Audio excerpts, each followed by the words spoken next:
Police association ഭാരവാഹികളുടെ സ്ഥലം മാറ്റത്തിന് സ്റ്റേ. കേരള അഡ്മിനിസ്ട്രേറ്റീവ് ട്രിബ്യൂണലിന്റേതാണ് നടപടി. അസോസിയേഷൻ വൈസ് പ്രസിഡന്റ് ഉൾപ്പെടെ 25 പേരെ സ്ഥലം മാറ്റിയ ഉത്തരവാണ് തടഞ്ഞത്.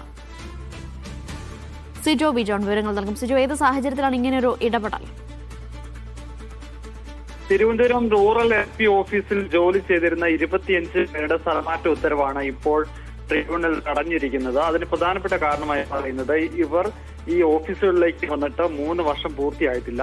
അത്രയും കാലാവധി പൂർത്തിയായതിനു ശേഷം മാത്രമാണ് ഇത്തരത്തിൽ ട്രാൻസ്ഫർ ചെയ്യാവുള്ളൂ എന്നുള്ളതാണ്. ആ മാനദണ്ഡം പാലിക്കാതെയാണ് ഇത്തരത്തിൽ ട്രാൻസ്ഫർ നടത്തിയെന്ന് ചൂണ്ടിക്കാണിച്ചുകൊണ്ടാണ് ഈ ട്രാൻസ്ഫർ ഇരയാക്കപ്പെട്ട അല്ലെങ്കിൽ അങ്ങനെ മറ്റു സ്ഥലങ്ങളിലേക്ക് പോകേണ്ടി വന്ന 4 ഭാരവാഹികൾ ഉൾപ്പെടെ ട്രിബ്യൂണലിൽ സമീപിച്ചിരുന്നത്. ഇവരുടെ വാദം അംഗീകരിച്ചുകൊണ്ടാണ് ഇപ്പോൾ ഈ സ്ഥലമാറ്റ ഉത്തരവ് സ്റ്റേ ചെയ്തിരിക്കുന്നത്.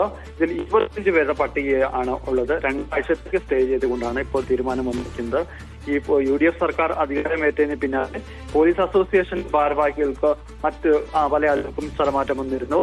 അതിൽ പ്രധാനപ്പെട്ട ആളുകൾ എന്ന് പറയുന്ന അസോസിയേഷന്റെ സ്റ്റേറ്റ് പ്രസിഡന്റ് പ്രശാന്തിനെ സ്പെഷ്യൽ ബ്രാഞ്ചിൽ നിന്നാണ് മ്യൂസിയം SH ആയി മാറ്റുന്നത്. അതോടൊപ്പം തന്നെ സെക്രട്ടറി ബിജുവിനെ എറണാകുളത്തേക്കും ട്രാൻസ്ഫർ ചെയ്യുന്ന സാഹചര്യം ഉണ്ടായിരുന്നു. പക്ഷേ ഇവരുടെ കാര്യത്തിൽ അനുകൂലമായിട്ടുള്ള തീരുമാനം ഇവർ കോടതിയെ സമീപിക്കുന്നു, ട്രിബ്യൂണലിനെ സമീപിക്കുകയൊന്നും ചെയ്തിരുന്നില്ല.